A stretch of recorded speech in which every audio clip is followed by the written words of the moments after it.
Good morning, everyone, on this rainy day. Raining blessings out there, right? So please stand in body or spirit as we sing our opening hymn, This Little Light of Mine, number 118.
Really quickly, did somebody leave a cell phone in the library?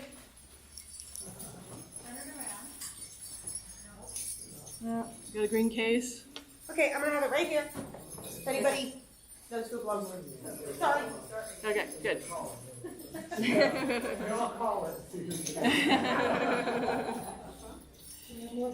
Well, welcome everyone on this rainy morning.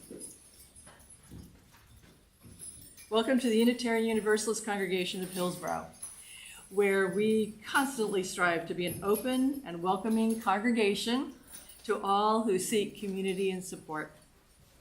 We don't require that all adhere to one specific creed or common belief, but rather we are a covenant community committed to loving and supporting each other in our individual, lifelong quest for truth and meaning in matters of our personal faith. So, whoever you are, member, guest, or friend, and for whatever reason or purpose guided you to join us here, either in person or online, hello to the online folks, we welcome you. My name's Linda Seligman, and I'm the worship coordinator for today's service.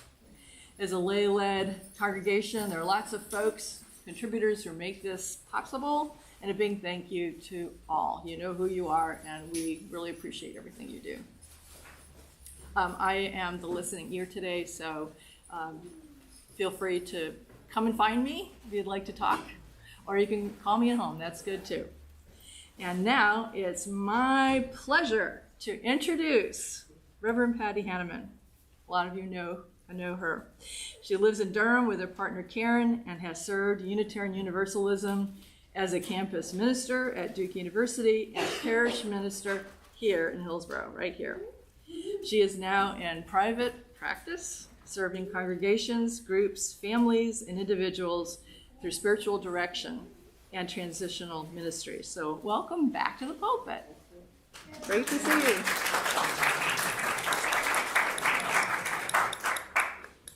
We welcome you all here today, and thanks for being here. And before we create a time of worship, let's take a moment to make some announcements. And of course, one of them will be to grab your cell phone and make sure you turn it off so it's not ringing.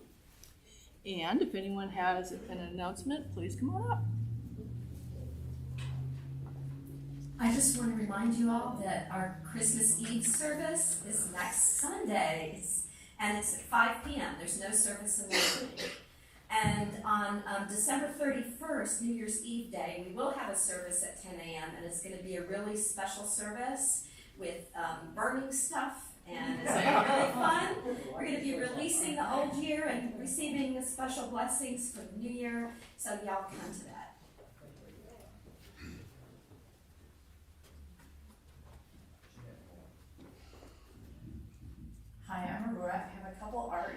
announcements. Number one, there's an RA meeting after the service today, so you don't have to be on the RA team, or maybe you want to be on the RA team because we always need more volunteers. You're welcome to attend. Then I just kind of want to give a sneak peek as to some of the things that we're probably going to be doing to be finalized at the meeting, and in case you want to get some feedback on that. So we got feedback last year that it would be really cool to engage kids for service and social justice stuff. So we are trying to deliver on that. And we are going to, so every month we're going to spend 2 weeks doing something that's a service project related. One of them is going to be related to making some sort of craft or art or gardening or something like that. One of them is going to be related to cooking for either people in the congregation in need, people in the wider community in need, or for special celebrations. And then the other 2 weeks, and those are going to be for anyone of any age who can do RE. And then for the other 2 weeks, we're going to do one of our Tapestry of Faith curricula for the elementary students. And for our youth, we're going to do something we call YouTube. And they're going to make a video about a UU-related topic. And hopefully we'll have that by the end of the year to share with the congregation. And so that's kind of what the plan is. If you have feedback, ideas, things you're really excited about, things you're like, Aurora, step back a little, please provide that feedback to me or anyone on the RA team. Thanks. Yay.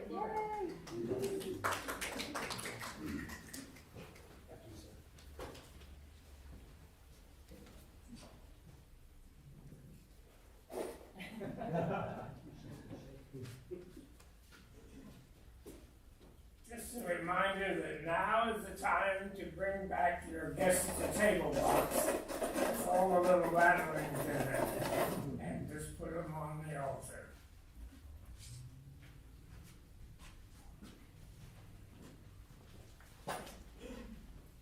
Hi everyone. This Thursday is the Solstice Lantern Walk in Hillsborough, and for those of you who have done that before, it's beautiful. It's really super kind of spiritual in its own way. But we will be hosting an open house at the Mahaley Ranch starting at 4. So if you want to come over and hang out before, during, or after the Lantern Walk, you're more than welcome.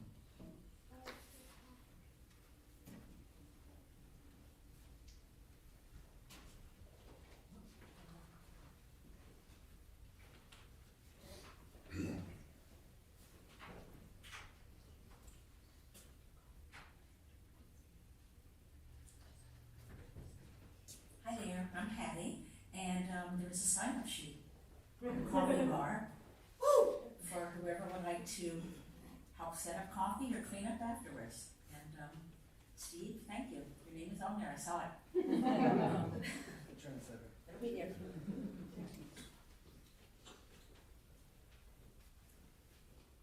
Speaking of coffee bar, when you have your coffee, we're going to have a short discussion group in the back related to today's topic. So if you're interested, we'll meet in the back room. Thank you.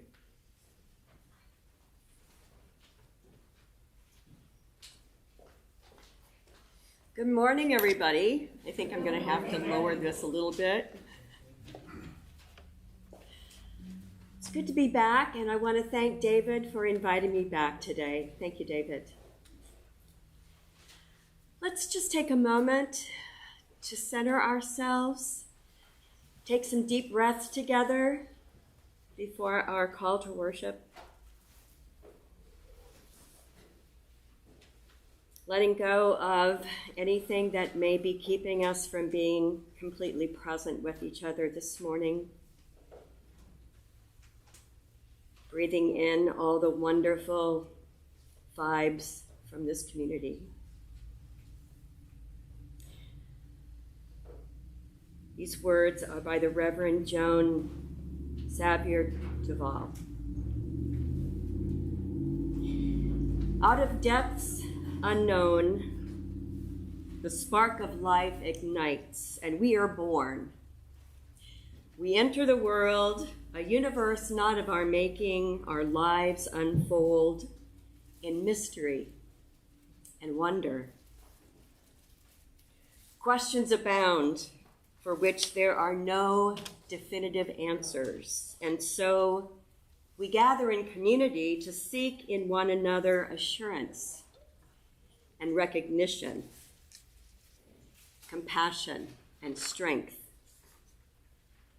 We gather in community to be reminded of what is most ultimate and what is most sacred in this spirit of searching and of reverence. Let us worship together this morning. And Pal, would you light our chalice this morning? During this Hanukkah season, I would ask that we reflect for a moment on the suffering and the destruction that is happening in Gaza. And I offer these words from our Hanukkah hymn, from a great hymnal. Light one candle for all we believe in, that anger won't tear us apart. Light one candle for the wisdom to know when the peacemaker's time is at hand. Our opening hymn this morning is number 389, Gathered Here. Please stand in either body or spirit as we sing this together.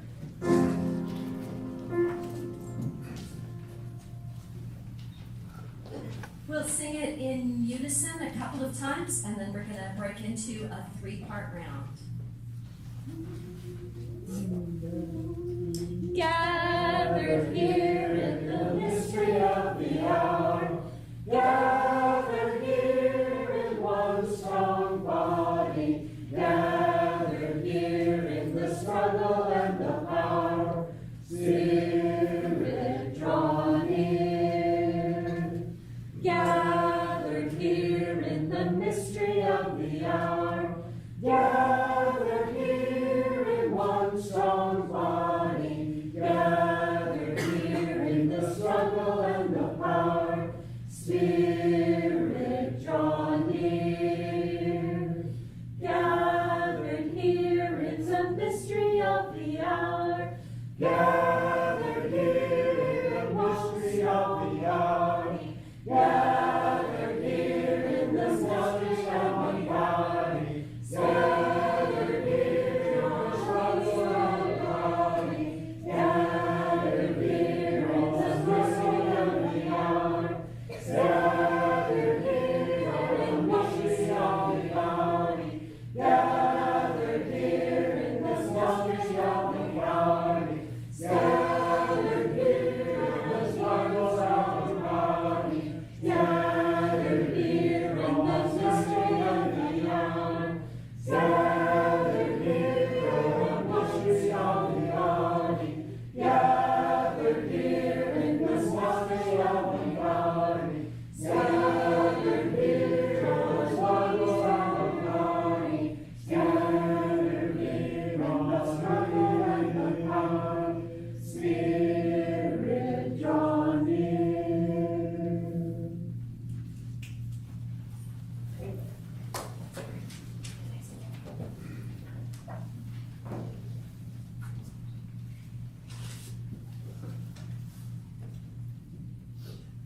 Ours is a welcoming community where we find connection, a sharing community where our joys are celebrated, and a caring community where our sorrows are lessened. Each Sunday, we take some time to reflect on the special happenings that have occurred this week amongst our members and friends. So some choose to share alone while others choose to remain silent, and here we make room for both. So for those of you who'd like to share aloud, please take a moment to center yourself, collect your thoughts, so that what you share this morning is personal, heartfelt, and brief.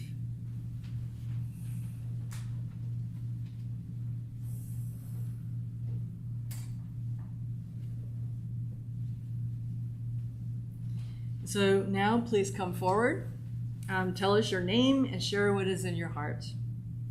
And when you're finished, you may release a stone into the vase on the altar. And for those of you sharing online and would like to share your joys and sorrows with us, please put it in the chat and then tell us what you would like us to read aloud, and we'll drop a stone for you. Thank you.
magic of river ducks.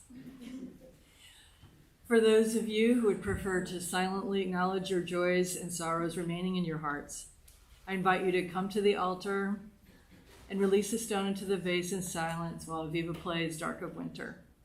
And after she plays it through one time, you're invited to all join in singing this meditation song, and the words are printed in your order of service.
This meditation is a poem by John O'Donohue called For Courage, but it talks about darkness, so I always think it's appropriate for the winter solstice as well.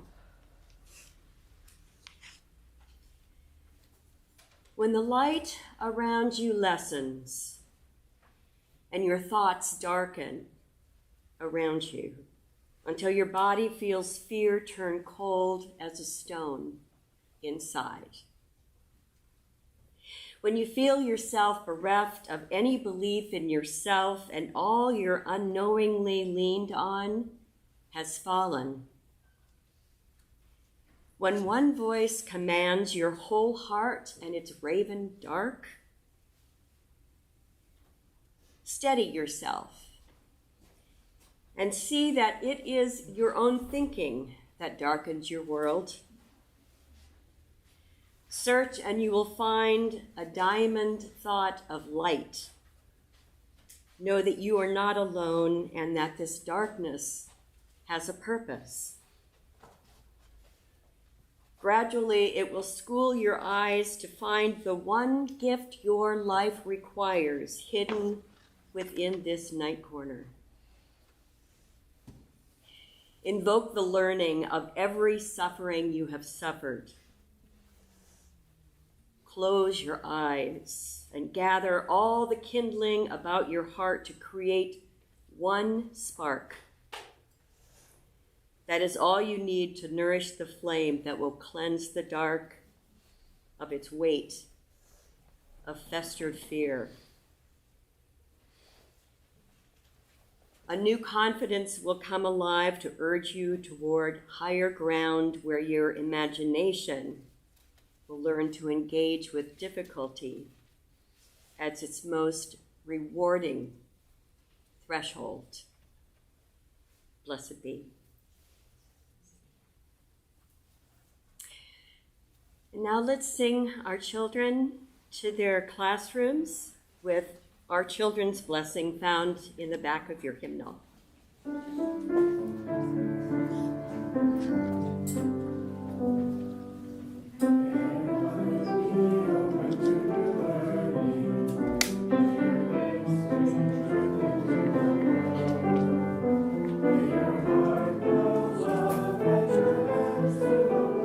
Thank you.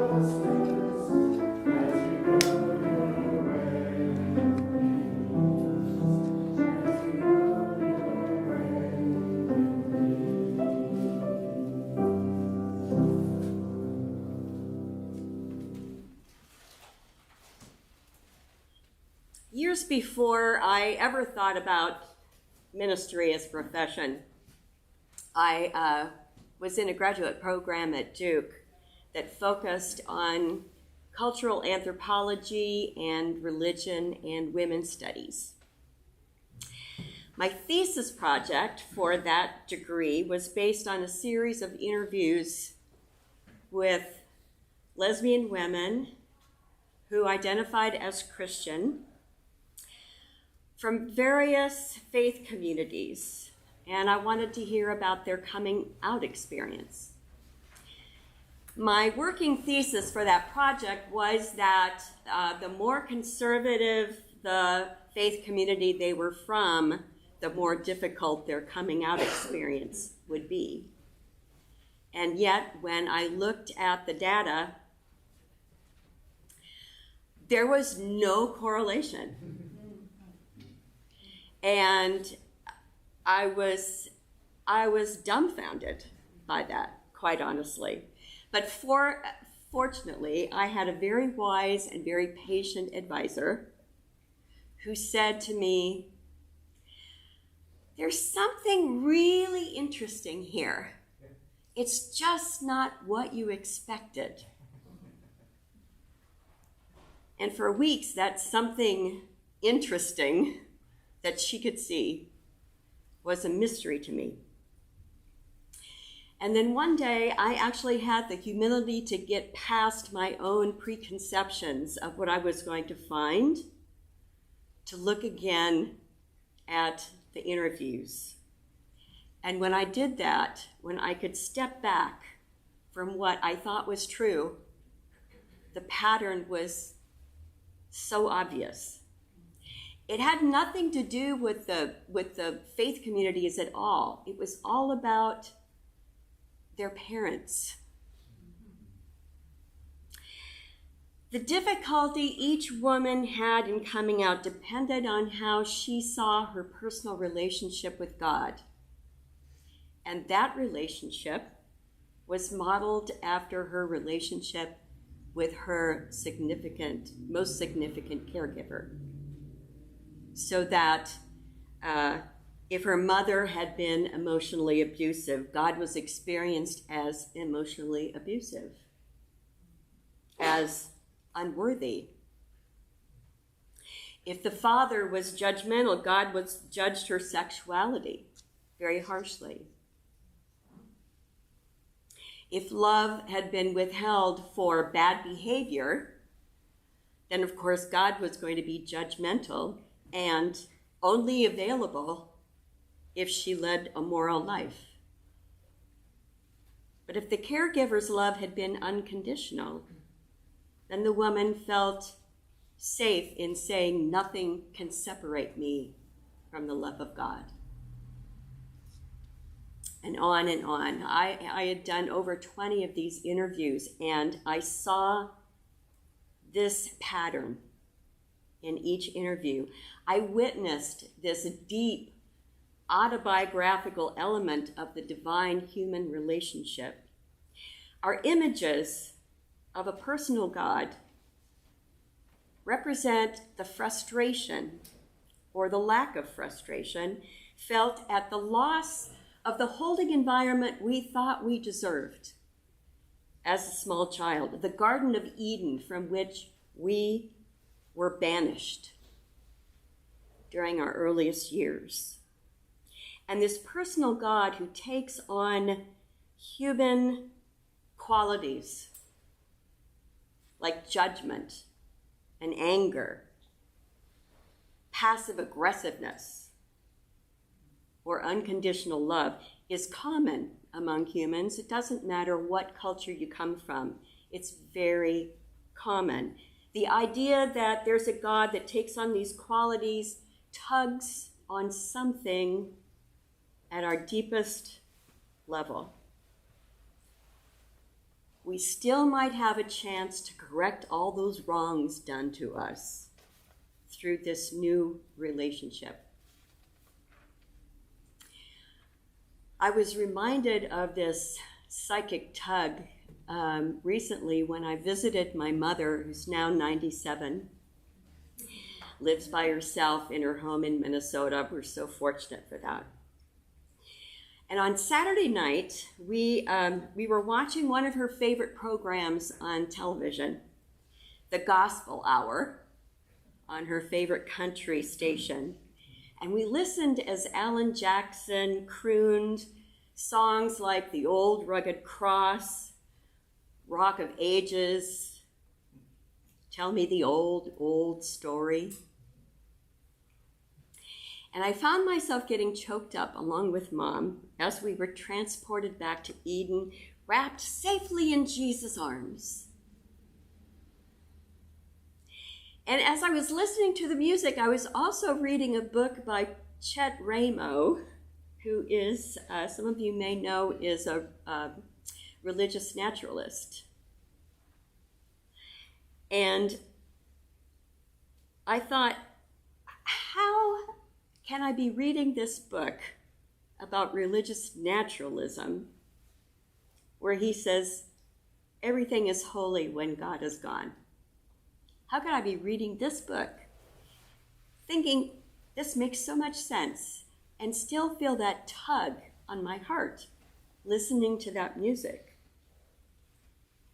How can I stay so weirdly attached to those songs? Attachment theory suggests that when it comes to the divine-human encounter, we do not see through a glass darkly, as the mystics suggest, but through a mirror brightly, seeing ourselves and holding this as truth with a capital T. Some of you might remember in years past when I was here at this pulpit, I talked about process theology a lot because it was a theology that made perfect sense to me when I was going through seminary. A description of the holy as an entity that brings us into being, sustains us throughout our lives, transforms us through grace, calls us back when life has used us up. An entity that wants us to be creative, loving, joyful, and appreciative of the diversity that life offers. This is process theology in a nutshell. Now, all of this still jives with my personal experience of the sacred, and yet as I've gained more self-understanding through meditation and work through the Myers-Briggs and Enneagram personality indicators, I have learned to say, oh, wait a minute, that's me in the mirror, right? That's my personality that developed based on what I felt I needed when I was growing up. Every definition we give to the mystery is a pale imitation. It's a pale imitation. So how do we speak about it then? How do we approach knowing anything about the source of our being when our own histories continue to get in the way? A sculpture of the goddess Isis, known for her knowledge of the natural world, stands on a pedestal in Paris. And the sculpture was created by Louis Barrios in 1899. He gave it the title of Nature Unveiling Herself to Science. Nature Unveiling Herself to Science. And in the sculpture, the goddess lifts her veil to reveal just a glimpse of a bare breast, a bit of her toes, giving us a demure smile, maintaining an aura of mystery. She gives expression to one of the oldest and most enduring themes of scientific discovery, even anthropology, that there is always a hidden aspect to the creation. She reveals herself reluctantly, reminding us that all discoveries are provisional until more is unveiled. In fact, abandoning the search for absolute truth is what has allowed science to make so much progress. All scientific discovery begins with a curious mind and with the humility to say, I don't know. I don't know. Consider for a moment the facts that I learned when I was in high school about electrons, protons, and neutrons back in the 60s.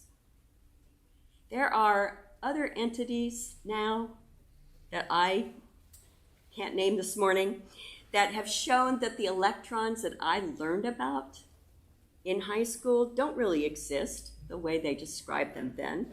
And yet, think about all of the scientific discoveries that happen as a result of those theories. Science always rests on the back of previous insights that we then have to let go of when we get more information. Science only advances when we're curious enough and humble enough to let go of what's no longer relevant. And at the same time, we need to appreciate and respect the theory of electrons and what that theory has given us. And this attitude that scientists bring to their work, the capacity to say, I don't know, but I'm curious, is, I think, also appropriate for how we might approach the mystery of the divine human encounter. The idea of a hidden God is common in many traditions. She too lifts her veil reluctantly. Christian mystics speak about this cloud of unknowing as the appropriate way to talk about the divine human encounter. The idea that we can catch only a glimpse of this mystery through a glass darkly is seen as true wisdom. And so there's a similarity, I think, between the mystics and the scientists' approach to life. Each seeks the hidden essence of what they study, what lies behind the veil, and they are content in knowing that much of what they seek remains unknown. I think theological understanding will only advance, just like science, when we are humble and curious enough to let go of doctrine and dogma that no longer seems relevant, and yet watch for signs of grace, because they are all around us. And they point the way to something that we cannot yet comprehend. But oh, we humans love to have answers, don't we? It's the human condition to want answers. For Americans in particular, to claim that we don't know something is seen as shameful. We're socialized to think that way. But in traditions like Zen, don't know mind refers to a way of thinking that's free of rigid concepts. Suzuki Roshi says, in the beginner's mind are many possibilities, in the expert's there are few. From a place of enlightenment, the mind's job is not to shore up beliefs, but to let them go. This is what I do know. I know that each one of us begins our life with a deep inhale, and each of our lives will end with a final exhale. And in between these two sacred events is a life animated by something incomprehensible. Years of theological study and spiritual practices have brought me to a place of deep not knowing, but an even deeper curiosity and a sense of reverence.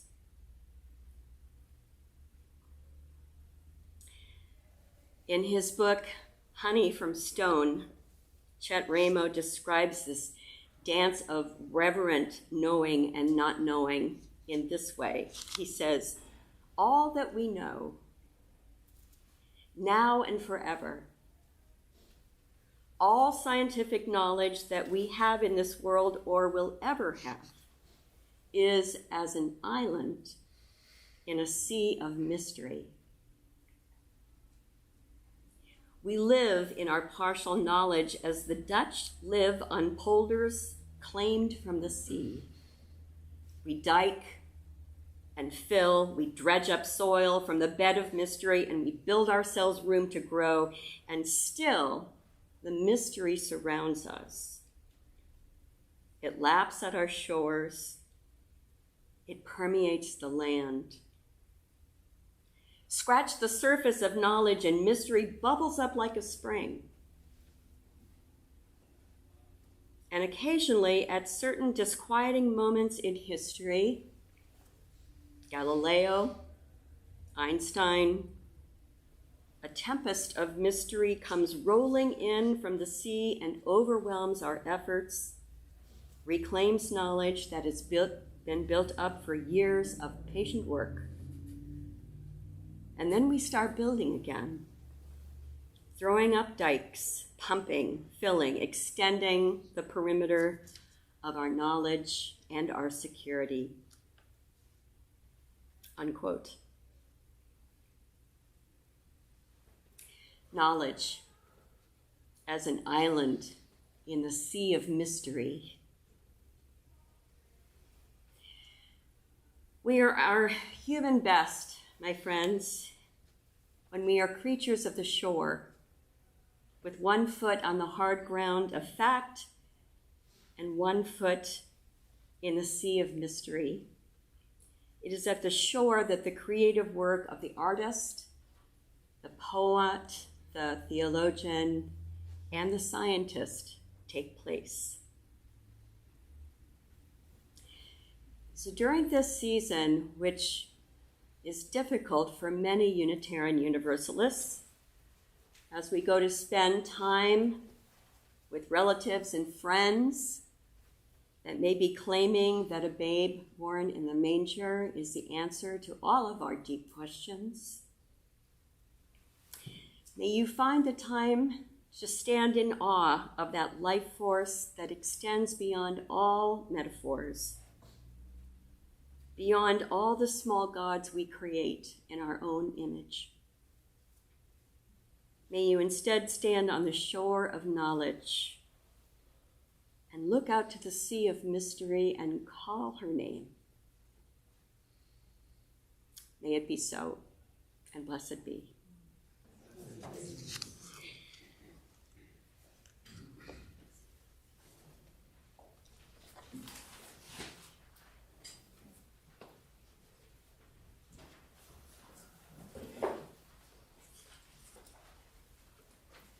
Thank you. That was profound. Appreciate all of the wisdom that you just shared with us.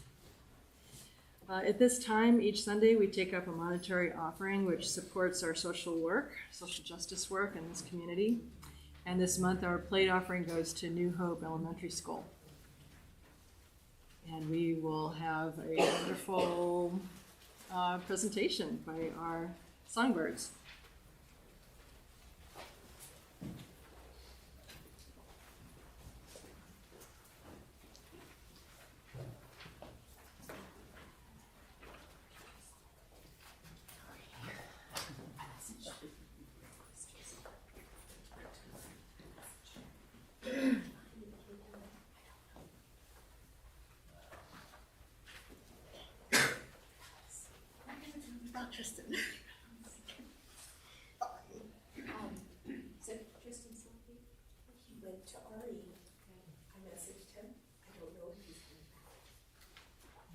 Want me to go get them? Say we Yeah. we need him.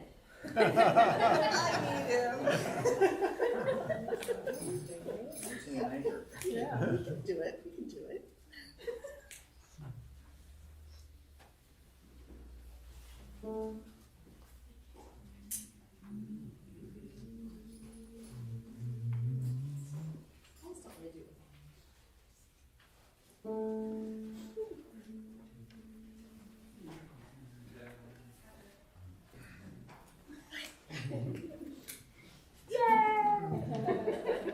Now service can continue.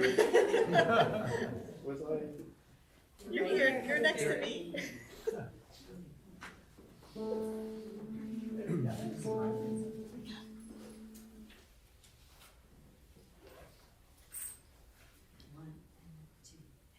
Turning, turning, spirits yearning, reaching for the night. Colors going, shadows growing, darkening the light. Ancient story told, renewed with the cold. Mystery of light, burnt into the night. Turning, spirits, turning, spirits, turning, spirits yearning, shadows going, shadows going, shadows going, shadows going. Ancient story, ancient story, ancient story, mystery of light,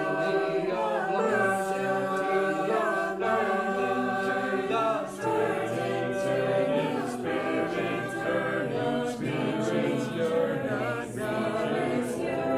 shadows going, shadows going, shadows going, shadows going. Ancient story, ancient story, ancient story, ancient story, mystery of light, merged into the night, into the night.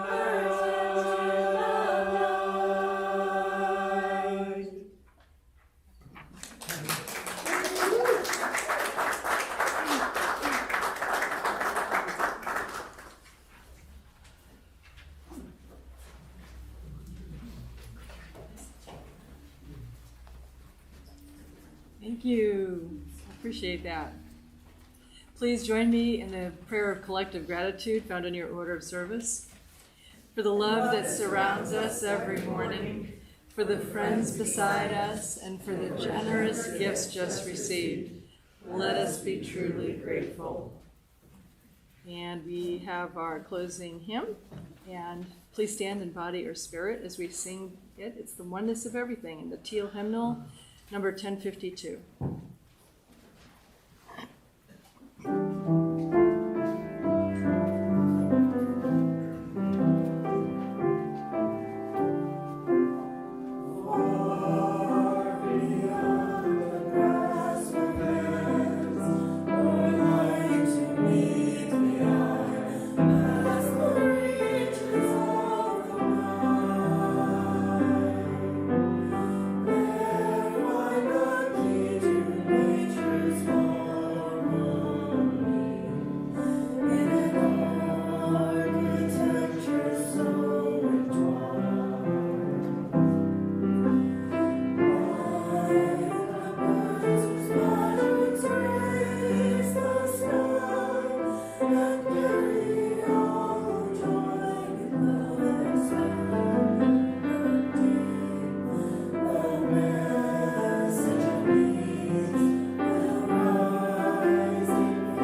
I leave you with these words by Mary Oliver.